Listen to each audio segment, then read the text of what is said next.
अस्सलाम वालेकुम नाज़रीन, एक और दिलचस्प और मुनफरद प्रोग्राम के साथ हाजिर खिदमत है जाफर हुसैन और आप देख रहे हैं सुपर स्टार्स। नाज़रीन, आज का प्रोग्राम हमारा ओलंपिक्स के मदर ऑफ गेम एथलेटिक्स पर है।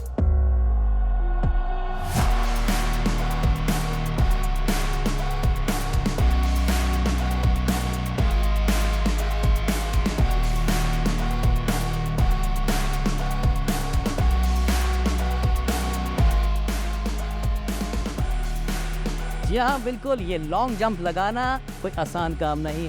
इस खेल में बड़ी हिम्मत और जुस्तुजू चाहिए होती है। बड़ी लॉन्ग जंप मारनी पड़ती है और ये खेल इतने आराम से नहीं होता।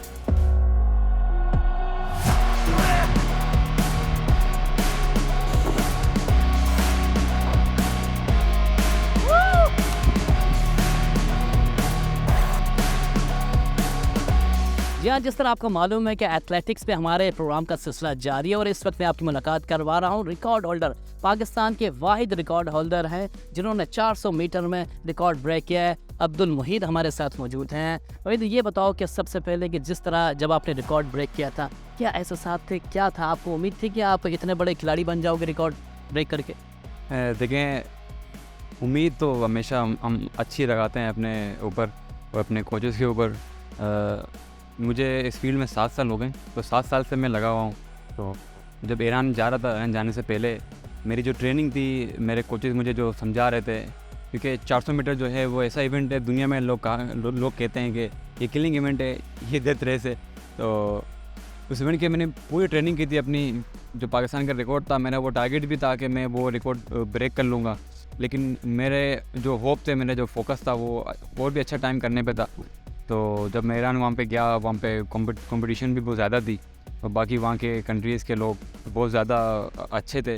तो जब इनके साथ बेटा कम्पीट किया तो फिर अपनी पूरी जान लगाई। जो ट्रेनिंग की हुई थी, मालूम था कि अपना बेस्ट करने वाला हूँ, तो वहाँ जाके मैंने अपना पूरा पर्सनल बेस्ट करके पाकिस्तान का नया रिकॉर्ड करा। किसका रिकॉर्ड ब्रेक किया था? ये राना सगीर अहमद, आई थिंक पाकिस्तान वापड़ा के प्लेयर थे, मुझे इन्होंने बताया। 18 या 20 साल पहले इन्होंने रिकॉर्ड बनाया था ये। तो 18 से 20 साल पहले ये रिकॉर्ड बना था। देखें, इतना आप फ़र्क देखें ना कि कितना फ़र्क है। मैंने अभी आके ब्रेक किया। इसमें सहूलियात की इतनी ज़्यादा कमी है कि हर एक ने शिकायत की है कि हमें कोई सहूलियात नहीं मिलती है, हमें उस तरह के जो है ना वो एटमॉस्फेयर नहीं मिलता है जिस तरीके से गैर मुल्की लोगों को मिलता है। देखिए, अक्सर कोई हमारे प्लेयर आपसे उनसे बात करें ना, सबसे पहले वो आपको गैर मुल्की प्लेयर का हवाला देगा। क्या वो देखें गैर मुल्की प्लेयर क्यों परफॉर्म करते हैं, गैर मुल्की प्लेयर आप देखें उनको वो इतना अच्छा क्यों कर रहे हैं। फ़र्क मैं कहता हूँ कि जितना टैलेंट हमारे पास है ना, उनके पास आधा भी नहीं है। जितना मेहनत हम कर सकते हैं ना, वो उससे आधा भी नहीं कर सकते। तो आप ये देखें, फैसिलिटीज़ हमारे जितने भी ग्रास रूट पे प्लेयर हैं उनको दी जाए, एक लेवल पे आके वो आपको परफॉर्म करना दिखा देंगे कि यार हम में कितने टैलेंट और हम कितने मेहनती हैं। ठीक है, हर कोई आके यहाँ पे मेहनत कर रहा होता है, ट्रेनिंग कर रहा होता है, भाग रहा होता है। और कुछ ऐसे ही बच्चे हैं जो आके मुझे कहते हैं हम आपकी तरह बढ़ना चाहते हैं। तो मैं उनको ये कहता हूँ, भाई आप मुझसे ज़्यादा आप में टैलेंट है, आप मेहनत करो, आप बहुत आगे जाओगे। तो इस तरह के बच्चों को अगर हम सपोर्ट करते रहेंगे, ग्रास रूट पे उनको फैसिलिटीज़ दी जाएगी, हुकूमत उनको फैसिलिटेट करेगी, उनके लिए कैंप लगाएगी, उनके लिए हर चीज़ उनके लिए वो करेगी, देगी उनको, तो मुझे लगता है कि हम पाकिस्तान का नाम बहुत ज़्यादा रोशन है। इसमें कोई शक नहीं है, क्योंकि लेकिन जितने खिलाड़ी निकल कर आए, जिस तरह अगर हम माजी की बात करें तो वो इन्हीं ट्रैक पर निकल कर आए, इन्हीं जगहों से निकल कर आए। उस टाइम भी इसी तरह की सहूलियात थी। क्या समझते हैं, ट्रैक अब मेरे ख्याल में काफ़ी पुराना नहीं हो गया, इस पर भागना भी ज़रा मुश्किल नहीं पड़ता? आपने जो बात बोली, बिल्कुल आपने एक टाइम के हिसाब से बोली। अब का जो टाइम है ना, बहुत सारी चीज़ें अपडेट हो चुकी हैं, बहुत सारी चीज़ें आगे की तरफ जा चुकी हैं। हम लोग जब बाहर खेलने जाते हैं ना, तो उनको देखते हैं, उनके फिजियो, उनके डॉक्टर, उनकी पूरी टीम होती है। हम लोग अभी भी बहुत पीछे हैं। ठीक है, अभी ट्रैक देखें ना, आप ट्रैक के आपको एज बता दो, मैक्सिमम आप मैंने जो सुना है लोगों से, अपने सीनियर से, वो कहते हैं कि ट्रैक 5 से 7 साल चलता है, उसके बाद वो एक्सपायर हो जाता है। इस ट्रैक को आप, मुझे नहीं पता, हम यहाँ पे सीनियर से मैंने पूछा है, इसको तकरीबन काफ़ी अर्सा हो गया, 20 से 30 साल हो गए इसको, मेरे अंदाज़ में लोगों ने मुझे बोला है। तो देखिए, ट्रैक तो हमारे लिए खतरा है ही है। अब इस ट्रैक पे हम ट्रेनिंग करते हैं, ये फ़र्श बन चुका है। दुनिया के जितने भी ट्रैक हैं वो रबड़ के ट्रैक होते हैं, वो आप उस पर जब भागते हैं तो आपको फील होता है। अब मैंने भी जब वहाँ पे रिकॉर्ड किया था, तो वो ऐसा ट्रैक था कि मैं फील कर रहा था मैं भाग रहा हूँ ट्रैक पे। तो ये एक फ़र्श बन चुका है। तो अब ये सब चीज़ें, फैसिलिटीज़ अगर दी जाए तो हम पाकिस्तान का नाम हम बहुत आगे रोशन करें। अब्दुल मुहीद कैसे बना, पाकिस्तान का एक स्टार कैसे बना?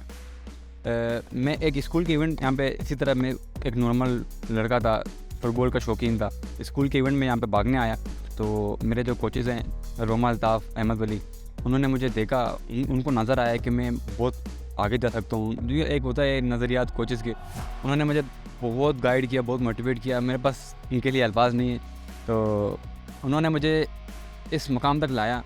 मेरे मेहनत को उन्होंने सराहा, लोगों को दिखाया, तो मैं आज आप लोग के सामने पाकिस्तान का रिकॉर्ड करके पहुँची थी। कैसे ट्रेनिंग करते हो, क्या करते हो, क्या खाते हो, क्या पीते हो, कुछ आवाम को बताएं, उन्हें एथलीट को बताएं कि आप अपने फ़िटनेस का किस तरह ख्याल रखते हैं। देखें, सबसे पहले तो आपको जब फिटनेस का ख्याल रखना होता है, तो फिर सबसे पहले आपको अपने अंदर डिसिप्लिन लाना होता है। डिसिप्लिन वाइज वो चीज़ें जो आपको अपने सारी चीज़ें जो आप करते हो वो आप वो करते रहोगे। जैसे कि आप टाइम पे सोओगे, टाइम पे उठोगे, और अपनी जो डाइट है, कोई जंक फूड, कोई फास्ट फूड इस तरह की चीज़ नहीं होती। अपने जो वर्कआउट है आपका, आप उसको मेहनत से, अपने दिल से दिला के करोगे। तो खाने पीने के बारे में अगर बोलते हैं तो बहुत लंबा चला जाएगा, लेकिन खाने पीने की वो जो चीज़ें हैं हेल्दी, आपको वो यूज़ करनी चाहिए अपने फील्ड के हिसाब से। हर फील्ड के हिसाब से अलग अलग डाइट होती है। तो मैं जो यूज़ करता हूँ सुबह मॉर्निंग में और रात को बाकी लंच में, वो बहुत ध्यान से देखना पड़ता है सब चीज़ों को, तो तब जाके परफॉर्म करता है। क्या टारगेट बनाया आपने मुस्तकबिल के लिए अब? मेरा सबसे पहला जो टारगेट है, मैं पाकिस्तान के लिए साउथ एशियन और एशियन गेम में जाके गोल्ड मेडल लूँ, और पूरी जान लगा रहा हूँ, कोशिश कर रहा हूँ पाकिस्तान का नाम ओलंपिक में जाकर रोशन करूँ। थैंक यू, बहुत शुक्रिया। ये थे अब्दुल मईद, और इनसे हमारी बातचीत हुई। अब हम आपको आगे लेके चलते हैं।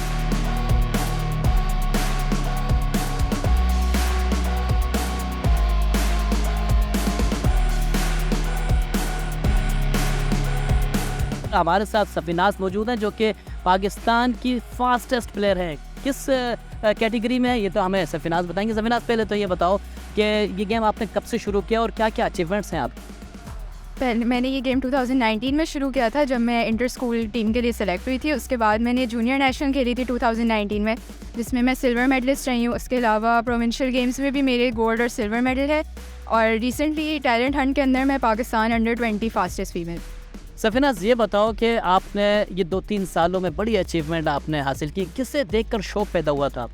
हमारे पाकिस्तान में भी बहुत से हीरोज़ हैं, जैसे नसीम हमीद हो गई जो साउथ एशियन गेम्स में गोल्ड मेडलिस्ट हैं, वो मेरी इंस्पिरेशन है। और बाकी इंटरनेशनल एथलीट्स के अंदर एलिसन फेलिक्स मेरी रोल मॉडल है। जिस तरह नसीम हमीद ने पाकिस्तान का नाम रोशन किया था साउथ एशियन गेम्स में, तो आपकी भी कोई ख्वाहिश है कि आप भी कोई बड़े इवेंट में जाके पाकिस्तान का नाम रोशन करें, और किसकी तैयारी कर रही हैं? बिल्कुल, आई थिंक हर एथलीट का मेन गोल ये होता है कि वो अपनी मुल्क की नुमाइंदगी ओलंपिक गेम्स में करे। एंड इंशाल्लाह मेरा भी और मेरे कोच का भी ये ख्वाब है कि हम एक स्ट्रक्चरल ट्रेनिंग प्रोग्राम से गुजरते हैं, एंड आहिस्ता आहिस्ता पहले साउथ एशियन गेम्स खेल के एंड दूसरे मुकाबलों में पार्ट लेने के बाद मेरा भी ये गोल है कि मैं एक दिन ओलंपिक्स में पाकिस्तान की नुमाइंदगी करूँ। सफीनाज, इस खेल के अलावा क्या करती हैं, क्या इनकी लाइफ गुजरती है, क्या करती हैं? करंटली मैं ए लेवल्स की स्टूडेंट हूँ, और इसके अलावा मैं सिर्फ इसी स्पोर्ट्स में पार्ट लिया और कोई स्पोर्ट्स नहीं खेलती हूँ। अच्छा, बहुत अच्छी बात है। आपको मालूम है कि मदर ऑफ गेम है ओलंपिक्स का, और इस खेल के लिए वही शख्सियत मुंतखब होती है जिसमें बड़ी एबिलिटी होती है। आप समझते हैं कि कहाँ आपको जो है ना कुछ कमी महसूस हो रही है, कि यहाँ पे मुझे जो है ना कमी महसूस हो रही है, या इस चीज़ का अगर ये पूरा हो जाए तो आप नो डाउट बहुत आगे तक जा सकती हैं? बिल्कुल, मुझे लगता है हमारे मुल्क में रहते हुए अगर हमारे स्पेशली मीडिया लोग और गवर्नमेंट के अलावा मीडिया लोग या ब्रांड्स हैं, अगर वो हमारे स्पोर्ट्स की रिप्रेजेंटेशन ज़्यादा करें, जैसे हमारे मुल्क में सिर्फ इम्पोर्टेंस ज़्यादा क्रिकेट को दी जाती है, अगर हमारे स्पोर्ट्स को भी इम्पोर्टेंस मिलेगी और हमारी पब्लिसिटी की जाएगी, तो और भी बहुत से एथलीट्स हैं जो इंकरेज होंगे और वो आगे आएंगे और इस स्पोर्ट में पार्ट लेंगे। मुझे लगता है कि मुझे कमी यहाँ महसूस होती है कि हमारे कॉर्पोरेट सेक्टर को, मीडिया वगैरह को आना चाहिए, हमारे स्पोर्ट्स में इन्वॉल्व होना चाहिए, हमें स्पॉन्सर करना चाहिए, हमारी मीडिया के अंदर पब्लिसिटी करनी चाहिए, ताकि हमारी भी रिप्रेजेंटेशन हो आगे, हमें फैसिलिटीज़ मिले जिस तरह से हमें मिलनी चाहिए, और बाकी और एथलीट्स भी जो स्पोर्ट में पार्ट लेना चाहते हैं वो इंकरेज हों और पार्ट लें स्पोर्ट। ये मीडिया तो हमेशा करता है कि जब आपके अचीवमेंट्स होंगी तो लाजमी सी बात है मीडिया आपके पास पहुँचेगा, जिस तरह आपके सामने मौजूद है। बिल्कुल, मीडिया जब ज़रूर आता है जब हमारी जीत होती है। जैसे अरशद नदीम हमारे एक बहुत अच्छे प्लेयर हैं, उनको सपोर्ट, और मतलब मुझे नहीं लगता कोई उनको जानता भी होगा जब वो अपने फाउंडेशन लेवल पर होंगे, और जब वो जीते, जब ज़रूर उनकी पब्लिसिटी हुई और मतलब उनको बहुत बोला गया, लेकिन मुझे लगता है शुरू से हमारे साथ होना चाहिए और हमारी पब्लिसिटी करनी। लेकिन ख़ास तौर पे जो जियो है, मैं आपको इसके हवाले से तो बता सकता हूँ कि जियो ने हमेशा उस टैलेंट को उभारा है, उस टैलेंट को जो है ना पजीराई दी है जब वो कुछ भी नहीं होता, और आपको मालूम है कि जितने खेल हैं लोकल लेवल पे, जितने खेल हैं उसको सामने लाने के लिए जो है ना जियो ने बड़ा किरदार अदा किया है। आपने क्या मुस्तकबिल के टारगेट बनाए ये तो आपने बता दिया, लेकिन क्या आगे करना चाहती हैं? किस तरह ये सहूलियात बेहतर होंगे पाकिस्तान के इस ट्रैक की, किस तरह तब्दीली आएगी, किस तरह इंफ्रास्ट्रक्चर को चेंज होना चाहिए? मुझे लगता है स्पेशली कराची में इन फैसिलिटीज़ को कम दिया जाता है। अब जैसे हम पंजाब साइड वगैरह गेम्स खेलने जाते हैं, वहाँ की फैसिलिटीज़ कुछ हद तक हमसे और बेहतर हैं। तो मुझे लगता है हमारी गवर्नमेंट और हमारे जो यहाँ की गवर्नमेंट है उसको भी हमारे लिए फैसिलिटीज़ देखनी चाहिए, हमारे ट्रैक को इस काबिल बनाना चाहिए कि हम इस पर अच्छी लेवल की ट्रेनिंग कर सकें और आगे जाके अपने प्रोविंस और मुल्क दोनों का नाम रखें। सफीना, जिस ट्रैक पर अभी आप भाग रही थे ऐसा लग रहा था जैसे कि किसी शीशे पे भाग रही है, किसी सड़क पे भाग रही है, ऐसा नहीं लग रहा था ये कोई ट्रैक है, काफ़ी ज़ोर लगाना पड़ रहा था। बिल्कुल, मेरे ख्याल से हर ट्रैक की लाइफ मुझे श्योर नहीं है लेकिन 5 से 6 साल होती है। एंड जो है हमारे, जहाँ तक मुझे पता है इस ट्रैक को लगे हुए 25 साल हो चुके हैं और हम हर साल यही सुनते हैं कि हमारा ट्रैक चेंज होने वाला है, लेकिन मुझे 3 से 4 साल हो गए हैं और अभी तक हमारा ट्रैक चेंज नहीं हुआ है। सफीनाज, ये बताइए कि किस तरह आप आगे बढ़ पाएंगे जब इस तरह की सहूलियात होंगी? तो मेरे ख्याल में बड़ी मुश्किल होती है। किस तरह अपना डाइट का ख्याल रखती हैं, किस तरह अपने आप को जो है ना एक बेहतरीन एथलीट बनाना चाहती हैं? बिल्कुल, एक एथलीट होने के नाते हर चीज़ का ख्याल रखना चाहिए और आपके स्लीप का स्केड्यूल, आपकी डाइट का स्केड्यूल, इन सब चीज़ों का को इम्पोर्टेंस देनी होती है ताकि हम यहाँ आके सिर्फ ट्रेनिंग नहीं बाकी इन एस्पेक्ट्स पे भी फोकस करना पड़ता है ताकि हम आगे जाके अपने स्पोर्ट्स में परफॉर्म कर सकें।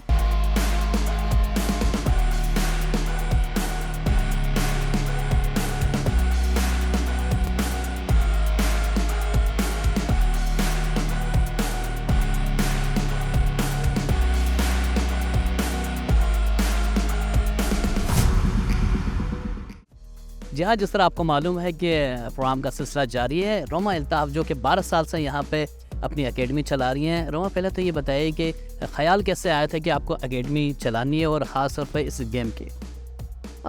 बेसिकली मैं यहाँ पर आती थी और लाइक ऑफ कोर्स अपनी फ़िटनेस और सारी चीज़ें, और फिर बच्चे थे तो बच्चों को और इंस्पिरेशन मिलती थी जब साथ में हो और बच्चे कर रहे होते थे।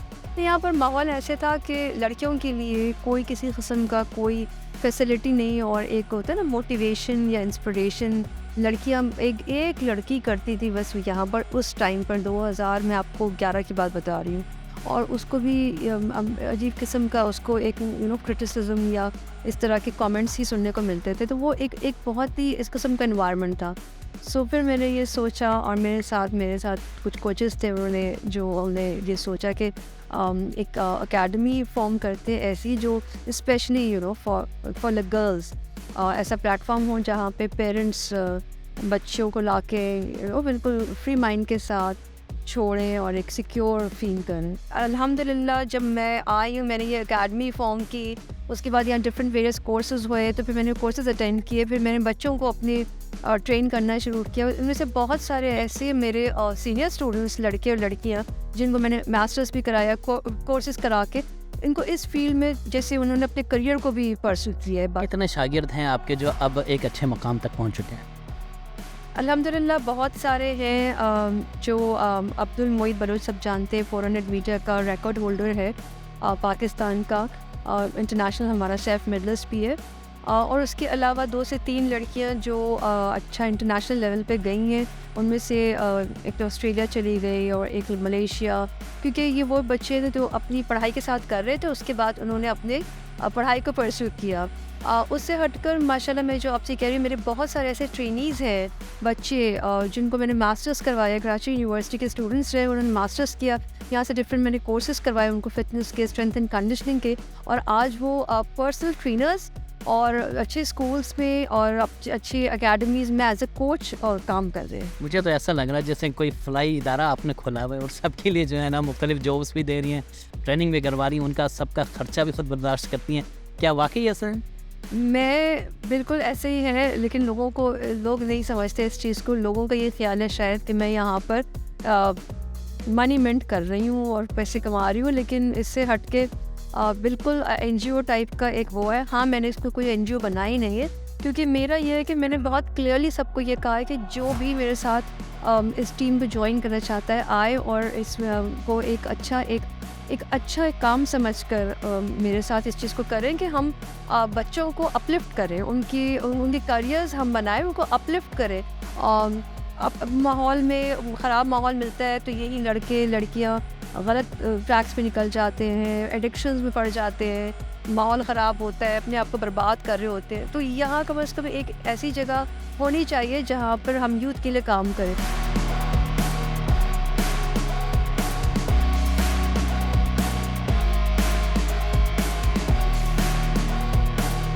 इब्रार, सबसे पहले तो ये बताओ कि किस तरह इस खेल में आप आए और किस तरह आप नौजवानों को तरबियत दे रहे हैं। अस्सलाम वालेकुम, मेरा नाम है इब्रार हुसैन है और मैं एक्स एथलीट हूँ और पाकिस्तान को रिप्रेजेंट करता रहा हूँ 800 मीटर और बेस्ट टाइम मेरा 157 है। 2018 में मैंने एथलेटिक छोड़ के फिर कोर्स किए और पाकिस्तान एथलेटिक फेडरेशन ने मुझे कोर्सेज़ करवाए, उसके बाद मैं एथलीट तैयार किए। अल्हम्दुलिल्लाह मेरे पास जो मेन है 5 से 7 नेशनल लेवल के कर रहे हैं और बाकी जो है तकरीबन 18 से 20 बच्चे जो ऐसे हैं जो जूनियर हैं जिनको मैं अंडर 12, अंडर 14 और अंडर 15 के लिए तैयार कर रहा हूँ। तो उनके जो ट्रेनिंग प्लानर है वो मतलब वो उनके लिए हर एक चीज़ मतलब डाइट, ड्रेस, ट्रेनिंग प्लानिंग हर एक चीज़ सोचना पड़ता है, नॉट सिर्फ भगाना या सिर्फ जंपिंग कराना। बेसिकली इनकी रन जंप और थ्रो पर काम हो रहा होता है, फिर हाइट पे काम हो रहा होता है, ग्रोथ पे काम हो रहा होता है, उनको वो डाइट्स बताई जाती हैं और वो जो इब्राहिम, मैं ये पूछना चाहूँगा, इतने अरसे आपने एथलेटिक्स खेली और इस मुकाबलों का हिस्सा रहे, आपने इन्हीं माहौल में, क्योंकि इस कोई इंफ्रास्ट्रक्चर इतना ज़्यादा तब्दील नहीं हुआ, जिस पे आप खेला करते थे अब आपके शागिर्द उस पर खेल रहे हैं, आप समझते हैं कुछ चेंज भी होना चाहिए? अब तो जदीद दौर है। नहीं, बहुत चेंज होना चाहिए। जो हमने खेला है तो हमने खुद भी बड़ी चीज़ों पे कंप्रोमाइज़ किया है। किसी और मुल्क की तरह मतलब अगर होती फैसिलिटीज़ तो जाहिर सी बात है, सिर्फ मैं नहीं, मेरे जैसे बड़े बड़े हैं और मुझसे भी बहुत अच्छे प्लेयर जो बहुत अच्छे लेवल पे परफॉर्म कर सकते थे, इंटरनेशनल लेवल पे परफॉर्म कर सकते थे। बट अभी की जो हालात ये है कि वो बहुत ज़्यादा है, लेकिन जैसे इलेक्शंस और सियासत वगैरह वो सारी चीज़ें उन पर लग गई। हमारे मुल्क की ना स्पोर्ट्स के बारे में, ना उनकी ग्रोथ के बारे में, ना कोई उनके किसी बारे में कोई सहूलत कोई नहीं है। बट इतना है कि NCC है, यहाँ कोचेज़ हैं, अच्छे कोचेज़ हैं, पढ़े लिखे कोचेज़ हैं, वो ट्रेनिंग करवा रहे हैं। कहाँ से ट्रेनिंग किया आपने और किस तरह कोचिंग कोर्स किया? मैंने पाकिस्तान एथलेटिक फेडरेशन ने मुझे कोर्स करवाया था इस्लामाबाद से, लेवल 1 का, वहीं पे मैंने किया था। सर्विसेज एंड कंडीशन का भी कोर्स किया था। ये सारे कोर्सेज मुझे 3-4 जो करवाएं वो मुझे पाकिस्तान स्पोर्ट बोर्ड ने और पाकिस्तान सिंध स्पोर्ट बोर्ड ने अब करवाया। तो आप खेल छोड़ चुके हैं, लेकिन लॉन्ग जंप अभी भी आप लगा रहे हैं, इसकी क्या वजह? मेरे ख्याल से अगर मैं हकीकत बताऊं, मैंने हाई जंप भी किया है, सेकंड पोजीशन की है 5.7 फीट के साथ। आप यकीन जाने लॉन्ग जंप और हाई जंप करने का सिर्फ वजह ये थी कि बच्चे मोटिवेट हों। उसकी वजह ये है कि अब आप देखें, मैंने 2018 में छोड़ी थी और उसकी कोई प्रैक्टिस नहीं, कुछ भी नहीं, उसके बावजूद मैंने हाई जंप किया, अब लॉन्ग जंप करूँ कि बच्चे मोटिवेट हों। आप बड़े अच्छे एथलीट मुझे दिखाई दे रहे हैं, लेकिन आपने छोड़ा क्यों था 2018? फैसिलिटीज़, बहुत सारी चीज़ें ऐसी हैं कि हमारा प्लेयर जो है वो 28-29 के बाद बड़ा उरूज में आता है और हमारे एशिया में नहीं बल्कि पाकिस्तान में 28 के बाद वो ब्रेक मार देता है। हालांकि आप देखे जाए तो सिंसियर प्लेयर बनता ही, वो एक मेच्योर प्लेयर जो बनता है वो 27 एज के बाद, 28 के बाद, लेकिन हमारे पास 28-29 के बाद वो छोड़ देता है एथलेटिक्स, जबकि उसका पीक टाइम वो शुरू होता है कि उसने वहाँ से लेकर 37 ईयर्स तक परफॉर्म करना होता है। आप हिस्ट्री उठा लें, बड़े क्यों है, क्या वजह? फैसिलिटीज़ एज के साथ साथ जैसे हार्मोन्स वगैरह और बहुत सारी चीज़ें बॉडी में कम होती हैं, उनको पूरा करने के लिए अब सिर्फ रोटी दाल पे तो गुजारा नहीं होगा, तो कुछ सपोर्ट जो हुकूमत सतह पर हो वो मेरे ख्याल से नहीं हो। इतने अरसे आप खेले, आपको क्या मिला? कहने को तो बहुत कुछ भी मिला, बहुत प्यार मिला है बस, और सिर्फ प्यार से तो गुजारा होता नहीं।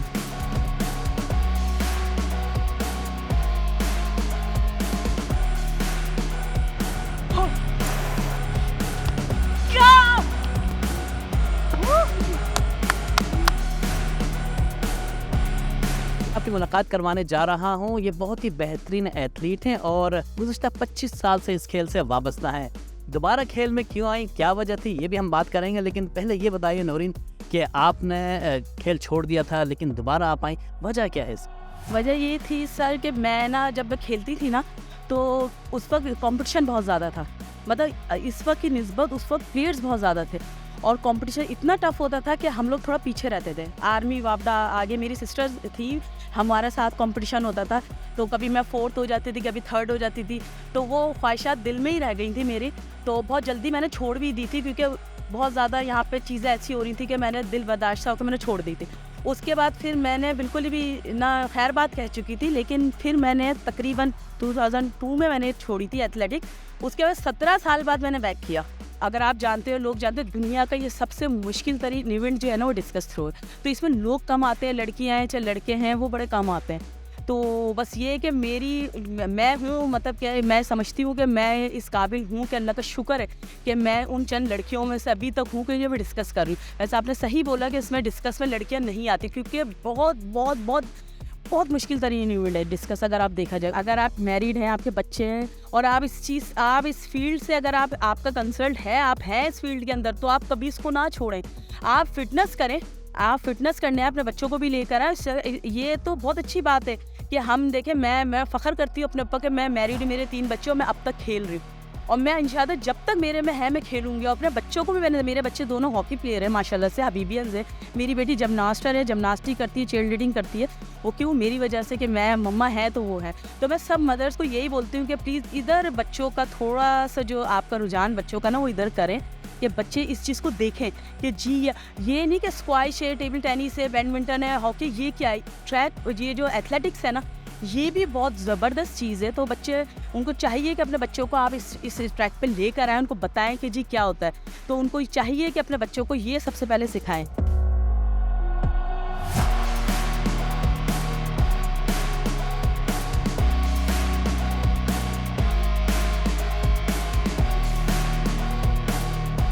एथलेटिक्स में फील्ड गेम, डिस्कस थ्रो और ख़ास तौर पे शॉट पट, ये ऐसे खेल हैं जिसमें काफ़ी ताकत का मुजाहरा किया जाता है। ऐसी एक एथलीट हमारे साथ मौजूद है, शबाना। सबसे पहले तो ये बताएं कि आप कौन सा खेल खेलती हैं, और बड़े आप जो है ना वो गोले उठा के फेंक रही थी, वो क्या था? मुझे तकरीबन 8-9 साल हो गए कि मैं एज अ कोच भी हूँ, मैं इस एज के हिस्से में हूँ कि अब मैं कोचिंग भी कर रही हूँ। मेरा ज़रिया माश भी यही है, और मैं बच्चों को जब देखते हैं करते हुए तो बच्चों में बहुत ज़्यादा सलाहियतें मुझे मिलती है और ज़्यादा आगे बढ़ने के चांस होते हैं हमारे बच्चों के। स्कूल लेवल, कॉलेज लेवल में बहुत सारे बच्चे हैं जो ऐसे हैं कि जो बहुत ज़्यादा आगे बढ़ सकते हैं हमारे। सिंध में अगर इसकी बात की जाए, कितनी सहूलियात मैसर हैं कि इस तरह के खेलों को जो है प्रमोट किया जाता है? कितने मुकाबले आप सिंध में खेल चुके हैं इसके? एथलेटिक्स से तो मैं स्कूल लेवल से खेलती भी आ रही हूँ, और नंबर ऑफ इवेंट्स याद नहीं है, लातादाद खेले हैं। इस साल आपने कितने इवेंट्स खेले हैं? एथलेटिक्स का तो अभी ये एक खेला है इस साल मैंने, और बाकी दूसरे इवेंट्स हैं वो भी मैं खेलती रहती हूँ।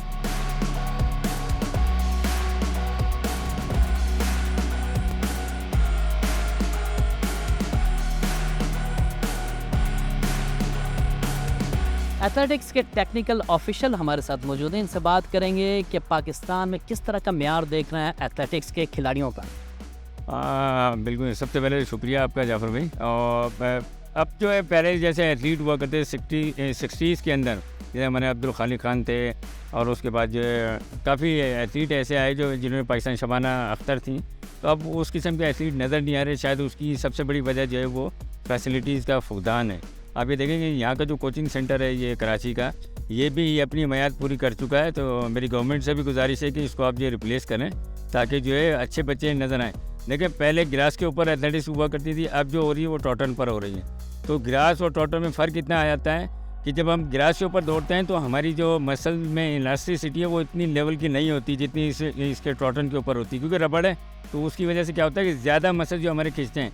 तो जो बाय बर्थ जो है वो टॉटन के प्लेयर हैं वो अच्छा परफॉर्म करें। जैसे अभी शजर अब्बास आए हैं पाकिस्तान में,